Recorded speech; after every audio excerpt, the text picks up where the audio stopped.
Hi, my name's Luke and I'm going to show you one of my favorite all-around freshwater, saltwater, inshore flies. I use this a lot to fish for bass, and then as well, juvenile tarpon I think is really where this fly shines.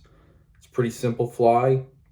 Only a few materials are used, but it's very versatile and it's got a really good action that I found super effective for really picky tarpon, and then also bass, anything that's eating small bait fish.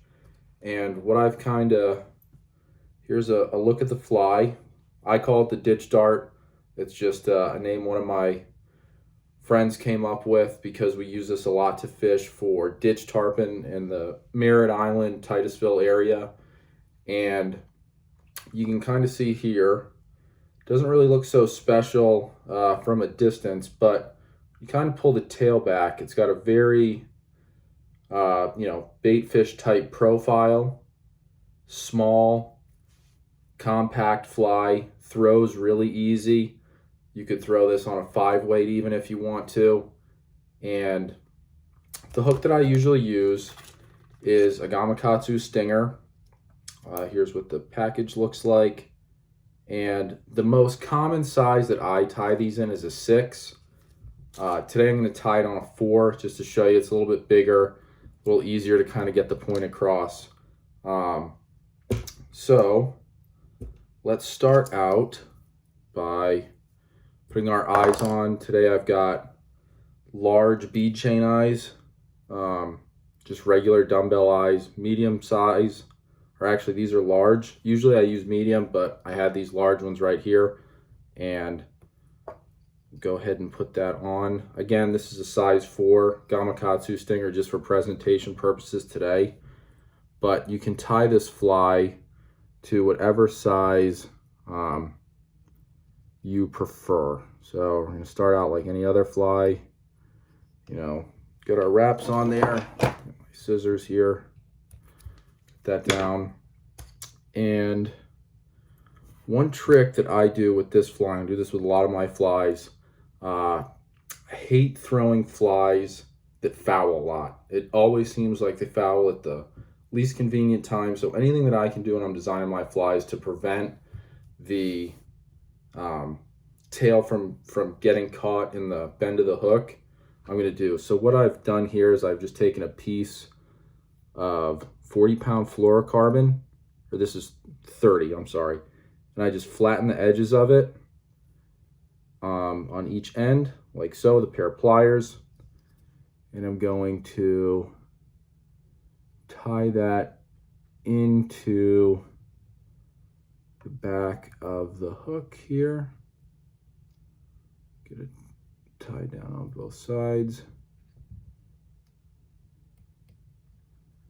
Wrap that over. Make sure you get kind of the edges of that, because the last thing you want is for that line to kind of cut your thread here. And then you can see how it just makes that little tiny loop that the tail of the fly will rest on.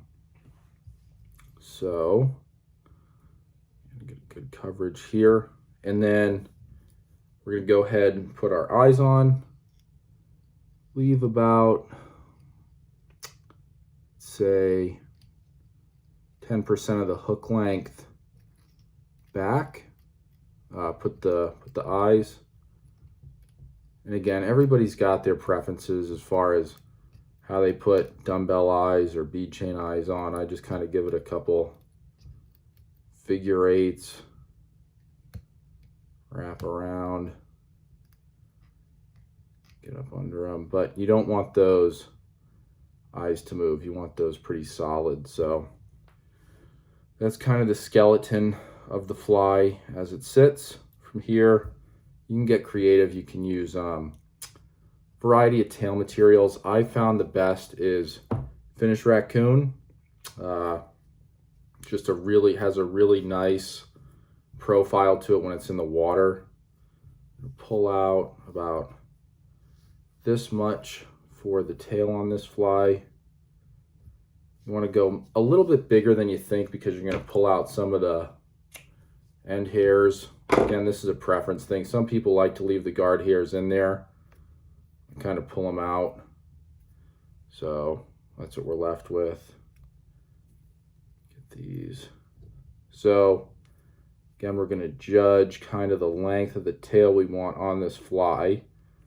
I'm going to cut this.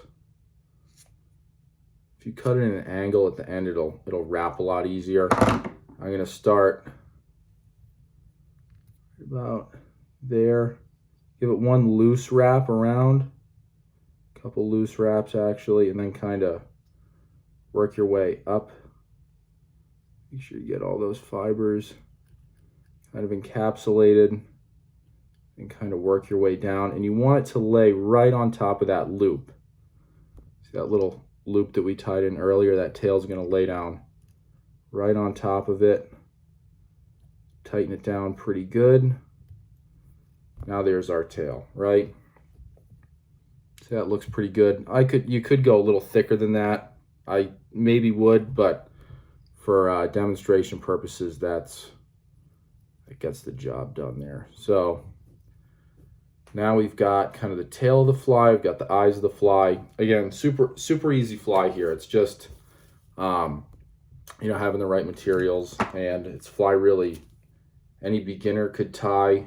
But what I've got here, just some crystal flash, preference thing again, but we're just going to take that, wrap this in. Some people don't like the crystal flash. They think it might be a little bit much.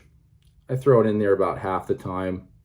Half the time I forget. So get that, clip that to about the length of the tail. That's just going to give it a little bit of extra sparkle. Might get you a couple bites on a cloudy day, but if you're fishing for really pressured fish, might leave that out. So now I've got the body of the fly. Here's kind of the different thing with this fly is the body is we're going to use a dubbing loop.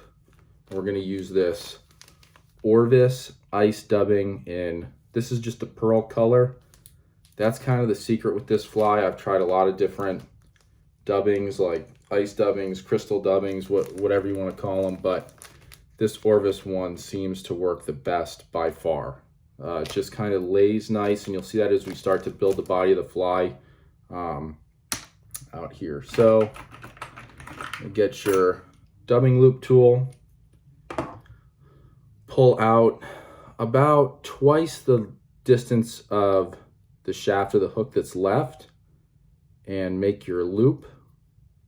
It's always better to go a little bit bigger than you think you might need. Tie this back all the way. Then it's important to move your thread all the way up to the top here, all the way up to the eye of the hook. So now we got that. Put our loop tool in, kind of let that sit there. This is probably the most important part of tying this fly, is how you're going to put your ice dubbing into that loop, because this is what shapes the entire fly. So here's how the fibers come out of this package, but I'm just kind of pull them and make sure they're about the same length.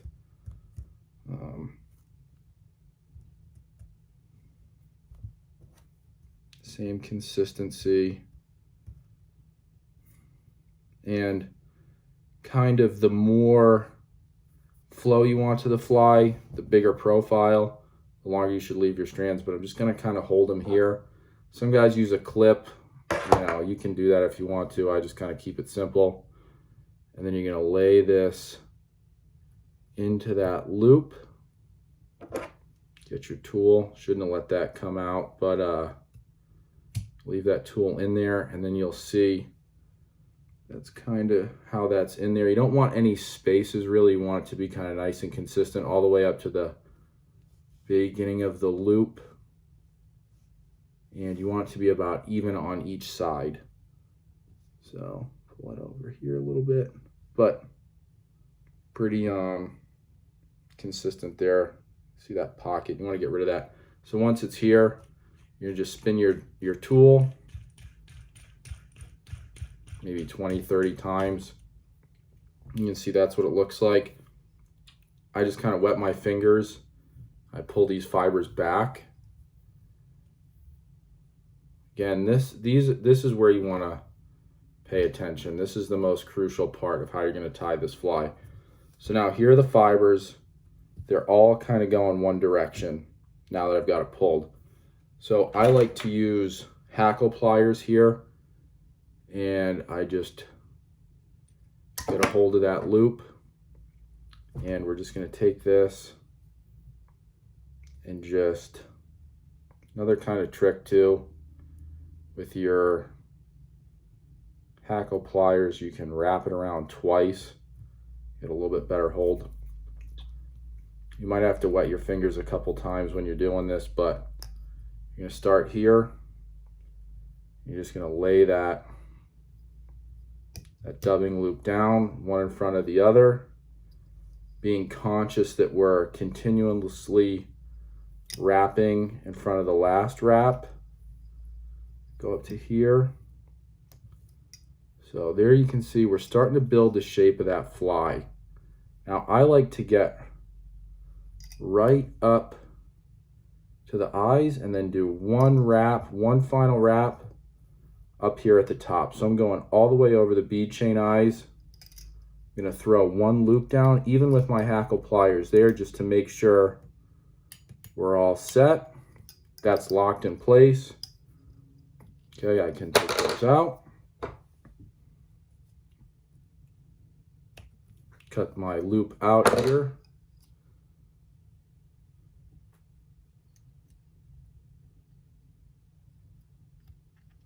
Lock that down. And there's your fly. So again, you know, you can vary your preference of how much body you want to leave. But again, just a super sharp, we can kind of pull the strands here back. Once that fly gets wet, it'll look more like this. Just imitates all those mud minnows, a tiny shad, a glass minnow, all these common types of freshwater and inshore forage species. Now I would say, you know, I've caught a lot of tarpon in the 5 to 15 pound range, couple maybe in the 20 pound range on this fly with the stinger hook, using about 20 pound tippet, and have had pretty good luck with the stinger. Now I would say if you're going for anything bigger than that, and those fish are probably pushing it, and I have had it bend out on me as I'm pulling those fish in, I would probably tie it on a heavier wire hook of your liking. But now that we've got the fly here, just gonna take, I kind of go not so fancy here, just use the old Bic pen whip finisher, throw down 3 loops here, cut that down. Then we're gonna take our UV glue, a few dabs of this.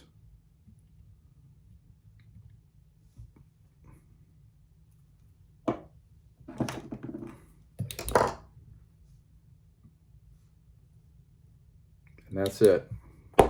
There's your ditch dart. So really cool little fly here. Again, you can experiment with some of the materials, but you know, here's one here that I've done lead barbell eyes with, just if you're trying to get down a little bit heavier. I will say there is something about that medium-sized bead chain eye with a size 4 hook. It kind of suspends. It's not going to sink. It's not going to go head down, tail down. It kind of sits flat, which is pretty natural as far as a bait fish profile goes.